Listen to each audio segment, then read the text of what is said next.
खैर, today we will discuss about the types and classification are some names of the theories related to socialization. इसमें mainly हम लोग समझेंगे कि कितने प्रकार के समाजीकरण होते हैं और कौन कौन सी थियरीज या कौन कौन से सिद्धांत समाजीकरण के लिए दिए गए हैं। टाइप्स ऑफ सोशलाइजेशन में अगर हम बात करें तो विभिन्न समाजशास्त्रियों ने विभिन्न प्रकार के समाजीकरण के बारे में बताया है।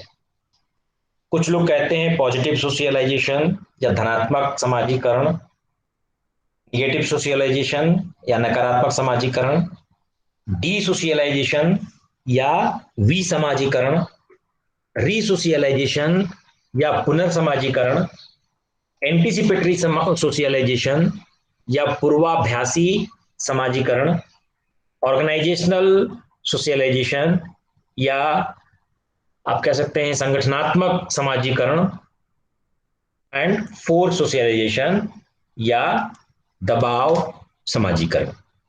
इस तरह से आप अगर सारे जितने भी लोगों ने बताया तो हम इतने एक तरह से टाइप्स या प्रकार में इसको हम बता सकते हैं। क्या है पॉजिटिव सोशलाइजेशन? पॉजिटिव सोशलाइजेशन को आप कह सकते हैं कॉन्करिंग भी, किसी किसी बुक में या ऑनलाइन भी आप सर्च करेंगे तो कॉन्करिंग सोशलाइजेशन भी मिलता है, मतलब अनुकूलता से संबंधित है इसका मतलब conformance to the expectation and requirements of the society. Positive socialisation क्या है? धनात्मक समाजीकरण क्या है कि जैसा समाज चाहता है, समाज जिस तरह से हमसे अपेक्षाएं रखता है, समाज की जो आवश्यकताएं हैं, उस समाज की आवश्यकताओं, समाज की अपेक्षाओं के अनुकूल यदि हमारा समाजीकरण होता है, जैसा समाज चाहता है हम वैसा ही बनते हैं, हमको वैसी ही चीजें सिखाई जाती हैं, वैसी ही चीजें हम सीख लेते हैं, परिणाम के रूप में हमारे आउटकम्स जो हैं, हमारे जो बिहेवियर हैं, वो समाज की आवश्यकताओं, समाज की अपेक्षाओं पर खरा उतरते हैं। तो इस प्रकार के समाजीकरण को हम धनात्मक समाजीकरण कह सकते हैं। कुछ समाजशास्त्रियों ने इसको पॉजिटिव नॉर्मल सोशलाइजेशन भी कहा है। धनात्मक सामान्य समाजीकरण, सामान्य इसलिए क्योंकि धनात्मक इसलिए क्योंकि समाज के अनुरूप, समाज के अनुकूल हम बिहेवियर को सीख रहे हैं, और जैसा सोशल में प्रतिमान पुरुषों के लिए, जैसा सोसाइटी में, समाज में जैसा प्रतिमान महिलाओं के लिए, जैसा बच्चों के लिए, जैसा किशोरों के लिए, जैसा अलग अलग धर्मों के लिए, अलग अलग जातियों के लिए जैसे जैसे प्रतिमान स्थापित किए गए हैं, यदि हम उन्हीं सामाजिक प्रतिमानों को अपने अंदर आत्मसात करते हैं, उसी के हिसाब से अपना समाजीकरण करते हैं, या उन्हीं सारे व्यवहारों को यदि हम सीखते हैं,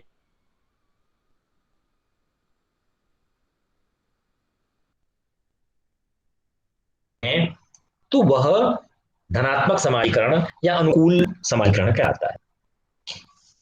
इसको कहते हैं कि जो मतलब जो हमसे वांछित है, सोसाइटी, समाज के जो लोग हैं, समाज के जो रिचुअल्स हैं, जो परंपराएं हैं, हमारे जो मूल्य हैं, हमारे जो आदर्श हैं, हमारे जो मानक हैं, वो इस सारे व्यवहार को करने के लिए हमें परमिट करते हैं, हमें आदेश देते हैं कि ठीक है आप इस प्रकार के समाजीकरण में हम उन्हीं सारे व्यवहारों को, उन्हीं सारे मूल्यों को हम अडॉप्ट करते हैं, उन्हीं सारी चीजों को हम सीखते हैं।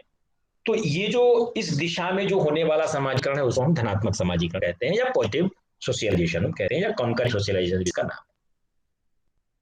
अब इसके एग्जाम्पल के रूप में अगर आप कहें तो वो सभी व्यवहार, सबको, जो कुछ भी आप, जितने भी अच्छाई हो, ईमानदारी है, सत्य है, लोगों का आदर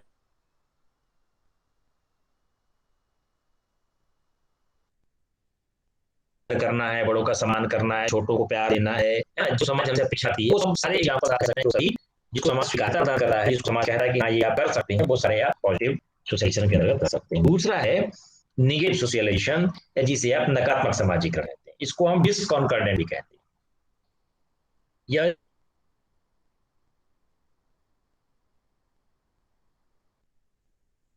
क्या है कि यह प्रतिकूल ऐसे व्यवहार जो समाज के द्वारा वांछित नहीं है, प्रोसेस ऑफ पॉजिटिव सोशलाइजेशन। जो धनात्मक समाजीकरण है, धनात्मक समाजीकरण का विपरीत जो व्यवहार आप सीखते हैं, हमने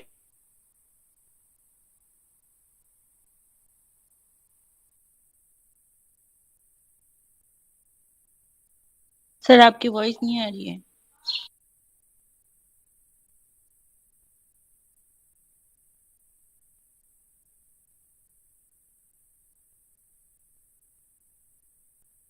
सोशलाइजेशन मतलब वो सभी ऐसे व्यवहार जो सोसाइटी में विपरीत प्रभाव डालते हैं, या जो सोसाइटी में हमको ऐसे व्यवहार सिखाते हैं जिसे समाज वांछित नहीं करता, जिसे समाज मान्यता नहीं देता, वो सारे निगेटिव सोशलाइजेशन कहलाते हैं। इसको आप कह सकते हैं कि does not fall with in the provisions of moral और एजुकेशनल आइडियल्स, जो हमारे अपने नैतिक प्रावधान हैं हमारे समाज के, या हमारे जो शैक्षिक आदर्श हैं, अगर शिक्षा के क्षेत्र में हम बात करें तो यदि उन सारी चीजों को आप फॉलो करते हैं, उन सारी चीजों को यदि आप जो मोरल नहीं है उसको यदि आप सीखते हैं, तो वो सारे आपके नकारात्मक समाजीकरण के अंतर्गत आएंगे। और ज्यादातर कंडीशंस में क्या होती है कि जो ज्यादा कोर मतलब क्या हुआ, जो केंद्रीय हमारा जो किसी भी समाज का जो केंद्रीय कल्चर है, या हमारा जो कह लीजिए जो फोकस है, जिसके केंद्र में लोग हैं, वो तो पॉजिटिव सोशलाइजेशन होता है। लेकिन जो लोग हाशिए पे हैं, जो लोग हमारी सोसाइटी के एकदम किनारे स्थापित हैं, जिनको वो सारी अपॉर्चुनिटीज नहीं मिल रही हैं, जिनके साथ किसी प्रकार का डिस्क्रिमिनेशन किया जा रहा है, रिसर्चेज में ऐसा देखा गया है कि निगेटिव सोशलाइजेशन उनका ज्यादा होता है। समाज में ऐसे लोग जो छूट गए हों, जिनके साथ किसी प्रकार की विभेद किया गया हो, या जो किसी प्रकार के वंचित हैं, जिनको वो सारी अपॉर्चुनिटीज नहीं मिली, उनका निगेटिव सोशलाइजेशन होने की संभावनाएं ज्यादा होती है। हम ये नहीं कह रहे कि केवल उन्हीं का होता है, लेकिन ऐसे लोगों का जो हाशिए पे समाज स्थित है, जो वंचित है, जो डिस्क्रिमिनेट है, इन लोगों में निगेटिव सोशलाइजेशन की संभावनाएं ज्यादा होती है, क्योंकि उनको अवसर कम मिल पाते हैं सोसाइटी के साथ उस तरह से इंटरेक्ट करने का, इसलिए इसमें निगेटिव सोशलाइजेशन की संभावनाएं बढ़ती हैं। इसलिए आप कह सकते हैं कि equivalent to anti social behaviour formation, ये क्या है, नकारात्मक समाजीकरण क्या है, जो असामाजिक व्यवहार आप सीखते हैं, वो सभी व्यवहार जो जिसको समाज मान्यता नहीं देता, चोरी करना, हत्या करना, बलात्कार करना, लोगों को गाली देना, छोटे बच्चों की चोरी करना, ये सारे जितने भी असामाजिक व्यवहार हैं, यदि आप उसको सीखते हैं, यदि उस हिसाब से आपके व्यवहार परिणित होते हैं, जो इलीगल हैं, अवैधानिक हैं, जिसके लिए दंड का प्रावधान है, वो सारी चीजों को आप निगेटिव सोशलाइजेशन में रख सकते हैं। इसके कुछ एग्जाम्पल्स आप रख सकते हैं, जैसे चोरी करना, गाली देना, है ना, किसी के अनुशासन का पालन न करना, या आज्ञा का पालन न करना, या कोई भी ऐसा नॉन मोरल बिहेवियर, ऐसे सारे अनैतिक व्यवहार जो आप सीखते हैं, जिसको समाज स्वीकार नहीं करता, जिसको समाज नकारता है, वो सारे निगेटिव सोशलाइजेशन के अंतर्गत आएंगे। आवाज आ रही है आप लोगों को? Yes sir. नेक्स्ट आप कह सकते हैं, एक और टर्म है डिसोशियलाइजेशन, या जिसे आप कहते हैं विसामाजीकरण।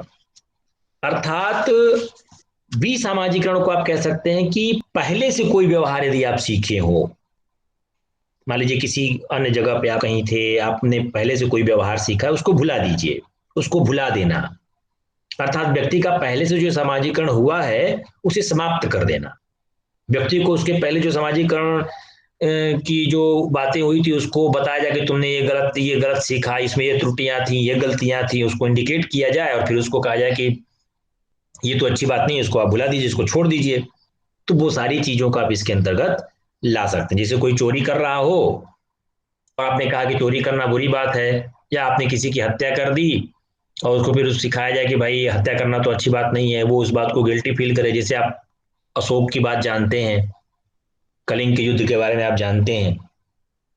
तो desocialisation is the process of giving up old values, जो आपके पुराने मूल्य हैं, जो आपकी पीछे की वृत्तियां हैं, जो आपकी पुराने व्यवहार हैं, उनको जब आप भुला देते हैं, उस प्रक्रिया को हम विसामाजीकरण की प्रक्रिया कहते हैं। जैसे कोई व्यक्ति यदि चोरी में संलग्न रहता हो, चोरी करता हो, या कोई ऐसा अपराध करता हो, या छोटे बच्चे जो होते हैं वो क्लास से बंक मारते हैं, है ना, जिसको बंक मारा कहते हैं, क्लास बंक कर देते हैं, क्लास नहीं अटेंड करते, है ना, क्लास से भागने की प्रवृत्ति ज्यादा रहती है। छोटी क्लासेस में जब टीनेजर्स होते हैं तो वो क्लास छोड़ करके जाके सिनेमा हॉल में बहुत से बच्चे पिक्चर देखते हैं, तो इस तरह के जो बिहेवियर्स को आप रखेंगे वो सारे आपके, उसको भुला देना, उसको छोड़ देता है व्यक्ति, तो वो विसामाजिकरण की कैटेगरी में आता है, डिसोशियलाइजेशन के अंतर्गत आता है। In order to order new norms, आप नए चीजों को ना स्वीकार करके, जो वैल्यूज हैं, जो एटीट्यूड्स हैं, जो बिहेवियर्स हैं, यदि आप उसको पुराने उन चीजों को आप छोड़ देते हैं, नई चीजों को ग्रहण नहीं कर रहे हैं, पुरानी चीजों को जब आप छोड़ रहे हैं, ऐसी सारी चीजों को, तो वो आपका विसामाजिकरण की प्रक्रिया कहलाती है। एंड आप ये कह सकते हैं कि डिसोशलाइजेशन की प्रक्रिया के दौरान या विसामाजिकरण की प्रक्रिया के दौरान व्यक्ति की अपनी जो उस समय की सेल्फ आइडेंटिटी है, उसका जो अपना आत्म परिचय है, जो स्वपरिचय है, वो छूट जाता है ना, उसका लॉस होता है, उसको छोड़, उसको भुला देता है व्यक्ति। तो ऐसे व्यवहारों को, ये दोनों तरह से हो सकता है, आप जानबूझ करके अपने पुराने आदतों को भुला दें, या आपको उस गलतियों के बारे में प्रयत्न किया जाए, आपको बताया जाए कि ऐसी गलती है, उसको धीरे धीरे धीरे धीरे छोड़ते हैं। जैसे बच्चा मान लीजिए गाली देता है, उसको बताया जाए जानबूझ करके कि भाई गाली देना अच्छी बात नहीं है छोटे बच्चों को, तो धीरे धीरे धीरे धीरे वो छोड़ देता है। तो इस तरह की चीजों को आप विसामाजिकरण की कैटेगरी में ला सकते हैं। जैसे ब्रेन वॉशिंग, जैसे तमाम अभी जो ISIS के लड़ाके हैं, तमाम देशों से सोशल मीडिया के माध्यम से, विभिन्न तरह की चीजों के माध्यम से उनका ब्रेन वॉश किया जाता है। ब्रेन वॉश मतलब क्या, ये जितने भी अभी जो भारत में जितने ये जो आतंकवादी संगठन है, ये लोगों का ब्रेन वॉश करते हैं। जैसे अभी आपको पता होगा, अभी हाल ही में की घटना 370 की जो घटना है, वहां के जितने युवा हैं, उन युवाओं को ब्रेन वॉश किया जाता है कि आप तो एक अलग आइडेंटिटी, आपकी तो एक अलग पहचान है, आप जो है एक अलग देश की मांग कीजिए, ये जितने भारत के यहाँ सैनिक लगाए हैं सब आपको मार डालेंगे, आपके साथ अच्छा व्यवहार नहीं करेंगे, ऐसे करके, इसलिए आप मुजाहिदीन बढ़ो, आप धर्म के नाम पे लड़ो, ऐसी ब्रेन वॉशिंग की जाती है। उनके ब्रेन में ये चीजें भरी जाती हैं, तो वो ब्रेन वॉशिंग करना डिसोशियलाइजेशन है। जो पुराने नाम से, पुराने वैल्यूज हैं, आपको छोड़ने के लिए कहा जाएगा, वो सारे आपके ब्रेन वॉशिंग कह सकते हैं। रिहेबिलिटेशन कह सकते हैं, जिसको कहते हैं पुनर्वास। ऐसे बहुत सारे कंडीशंस होते हैं, जैसे ये बाल सुधार गृह को आप ले सकते हैं। जो बाल सुधार गृह है, या आपके सागर में भी है, इसमें छोटे बच्चे जो बाल अपराधी होते हैं, उन बाल अपराधी बच्चों को कुछ समय के लिए रख करके उनको, उनका सुधार किया जाता है, उनके गलत आदतों को छुड़वाया जाता है। तो वो भी सामाजिकरण का एग्जाम्पल। इसी तरह से रिलीजियस बिहेवियर, जैसे हम अभी आपको बताया, अशोक की एग्जाम्पल दिया, अशोक जब कलिंग का युद्ध हुआ तो इतने लोग मरे, उसके बाद उसका जो बिहेवियर था वो धर्म की तरफ अग्रसित हो गया, और वह बहुत बड़ा धार्मिक और बौद्ध का बहुत बड़ा प्रचारक बन गया। इसी तरह से बहुत सारे लोग जो नन बनते हैं, पादरी बनते हैं, तो वो भी पुराने जो उनके अपने जो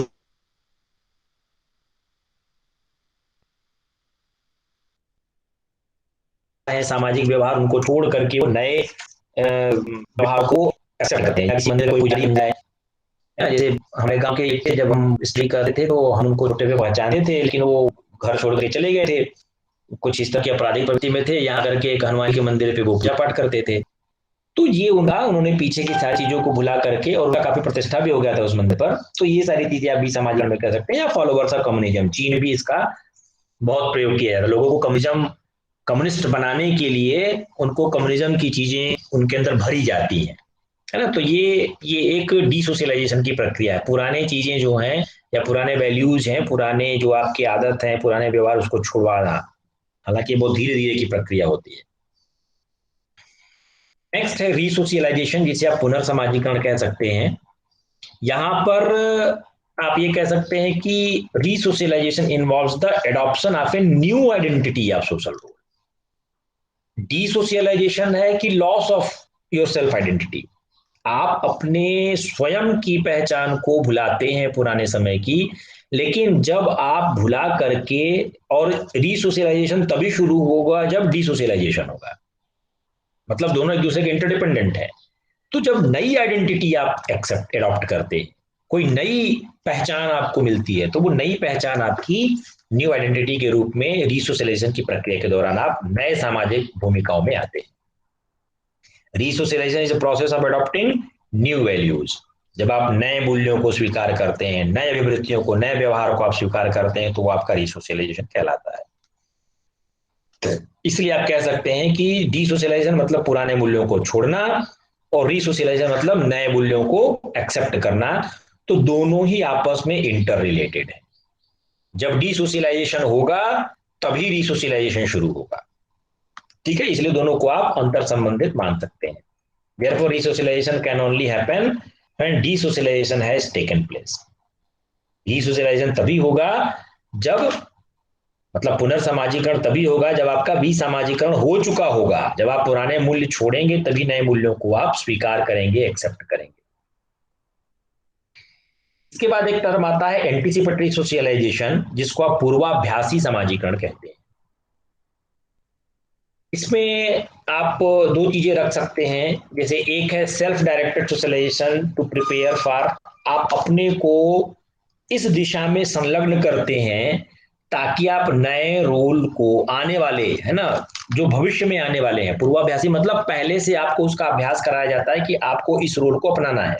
जैसे जैसे अभी जो बीएड के जो लोग, आप लोग बीएड करके आए हैं, तो बीएड करने के दौरान आपको कैसे टीचिंग स्किल्स के बारे में जानकारी दी गई, लेसन प्लान के बारे में जानकारी दी गई, आप पेडागोजी पढ़े, ये सारी जो चीजें आपने सीखी, ये सारा कुछ एंटीसिपेटरी सोशलाइजेशन है।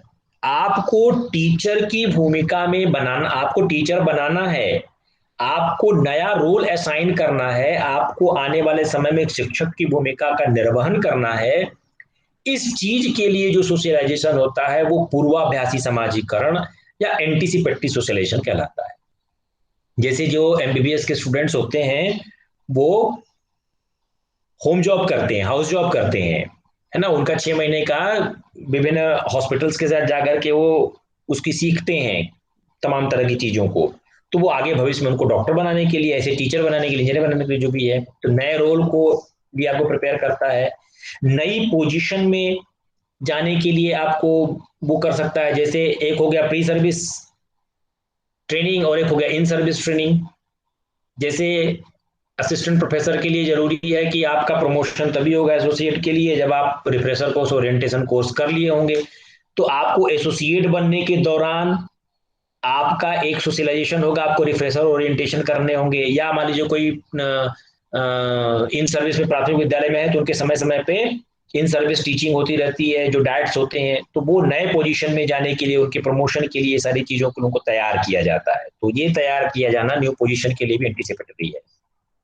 इस तरह से यदि आप किसी नए ऑक्यूपेशन को धारण करते हैं, जैसे आपने इंजीनियरिंग कर ली और इंजीनियरिंग करने के बाद या मान लीजिए आप टीचिंग, आपने बीएड कर लिया, उसकी भी कर लिया, लेकिन बहुत से लोग ऐसे होंगे जो टीचिंग प्रोफेशन को ना करना चाहते हो, उन्होंने नीट दिया या आईआईटी दी, वहां सेलेक्ट हो गए, फिर इंजीनियर बनने के लिए, तो वहां पे उन्होंने नया ऑक्यूपेशन को जाने के लिए नया सोशलाइजेशन उनका हुआ।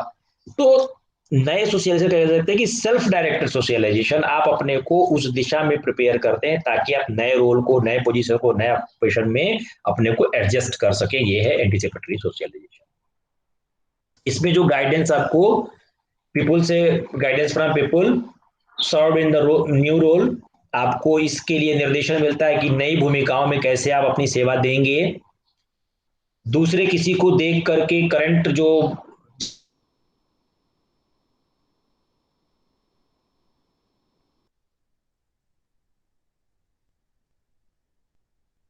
शिक्षक कैसे आपको डेमोन्स्ट्रेट किया जाता है, जैसे आप बीएड की ट्रेनिंग के दौरान आपको पता हो, आपको एक स्किल पर डेमोन्स्ट्रेशन दिया जाता है, observing other currently in these roles and training for the new position during an apprenticeship. तो जो अप्रेंटिसशिप होती है वहां पे भी आपको इन सारी चीजों के लिए तैयार किए जाते हैं। तो इसके एग्जांपल्स क्या हो सकते हैं? जैसे प्री सर्विस ट्रेनिंग है, जैसे बीएड में आपको स्किल सिखाई जाती है, माइक्रो टीचिंग, लेसन प्लान, बहुत सारी चीजें आप सीखते हैं पूरे। पहले 1 साल में होता था, अब तो 2 साल की आपकी ट्रेनिंग हो गई है ना, जो 2 ईयर प्रोग्राम बीएड है। और जो इंटीग्रेटेड वाले हैं वो लास्ट ईयर में आकर के सारी चीजें सीखते हैं। तो जो प्री सर्विस ट्रेनिंग है, इसको आप कह सकते हैं कि एंटीसिपेटरी सोशलाइजेशन है। आपको पूर्वाभ्यासी, पहले से आभास है कि आपको ये बनना है, उसके लिए कराया जा रहा है। इंटर्नशिप पे जो आप जाते हैं, एंटरप्रेन्योरशिप जो है, अप्रेंटिस है, या फिर learning behaviour of mother and father, है ना। बहुत सारे देशों में इस तरह के हैं कि आप तभी अपनी संतान पैदा कर सकते हैं, वो कुछ सर्टिफिकेट की बात करते हैं कि क्या आप मदर बनने लायक हैं कि नहीं। या आप किसी बच्चे को जन्म दे करके और फिर उसकी कोई केयर ही ना करें, या आप फादर बनने लायक हैं कि नहीं, इन सारी चीजों के लिए भी बिहेवियर सिखाना ये भी है। उसी तरह से एंटिसिपेटर रोल्स, कोई भी भविष्य में आने वाले या पूर्व आपको पता है कि ऐसी चीज करने, वो उन भूमिकाओं के लिए जो ट्रेनिंग दी जाती है वो आपकी एंटिसिपेटरी सोशलाइजेशन कहलाती है। एक और प्रकार है जिसको आप ऑर्गेनाइजेशनल सोशलाइजेशन कह सकते हैं। जैसे हमने आपको बताया था प्राइमरी, सेकेंडरी और एडल्ट सोशलाइजेशन, तो आप इसको एडल्ट सोशलाइजेशन के अंतर्गत कर सकते हैं, जहां पर आप किसी ऑर्गेनाइजेशन से संबंधित आपका समाजीकरण होता है। ये within an institution or organisation to familiarise a person with norms.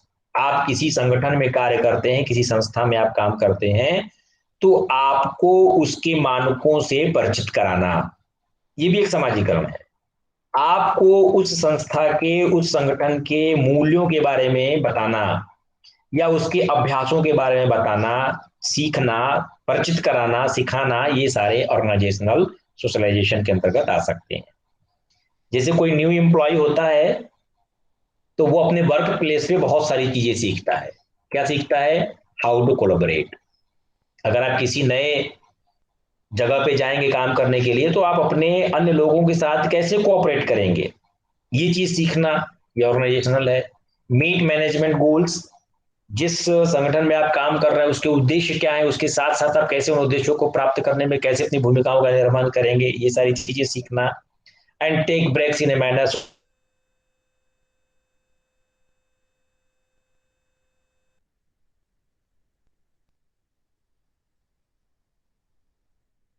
Suitable for the company. आप ऐसे छुट्टियों का, जैसे कंपनी की सिचुएशन थी तो विश्वविद्यालय में कर दिया गया कि 50% स्टाफ आएगा, तो कहीं ऐसा कर दिया गया कि हफ्ते में कर दिया कि 50% इस दिन आएंगे, अगले दिन वो नहीं आएंगे, अगले दिन वो आएंगे। या शिफ्ट वाइज आपने बांट दिया कि 2 घंटे ये, 2 घंटे में ये, 2 घंटे में ऐसे ऐसे करके।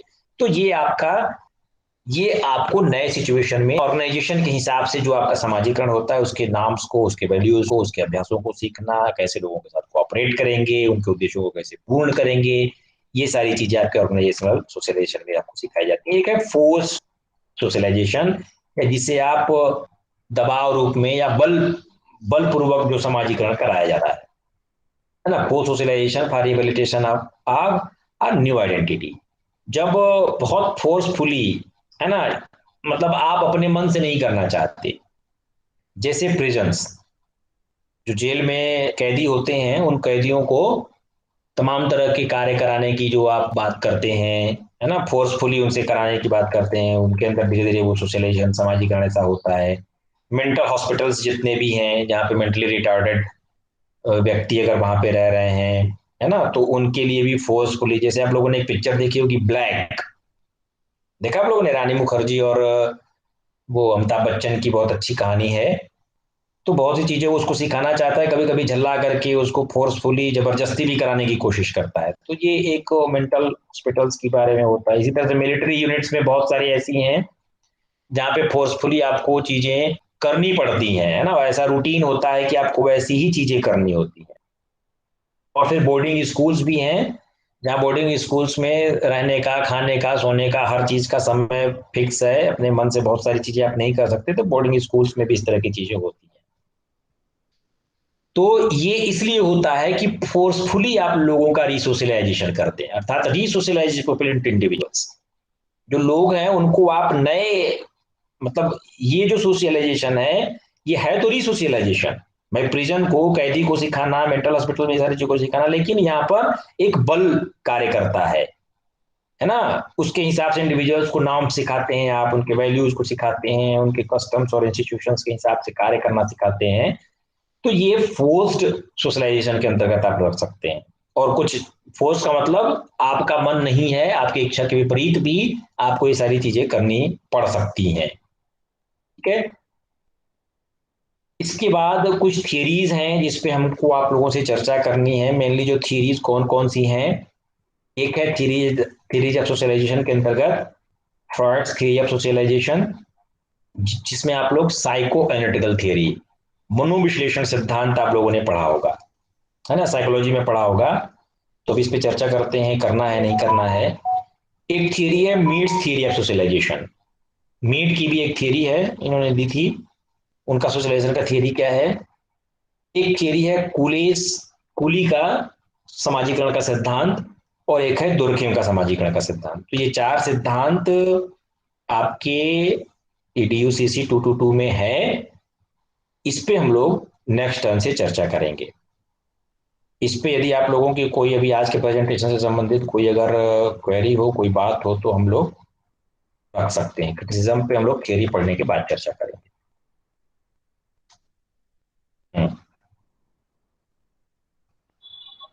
बताइए। सर प्रेजेंटेशन के बाद।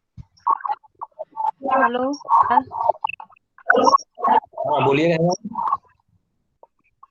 सर प्रेजेंटेशन के बारे में उस दिन मैंने पीरियड जो मतलब क्लास ज्वाइन नहीं की थी, तो मुझे जानकारी नहीं है कुछ।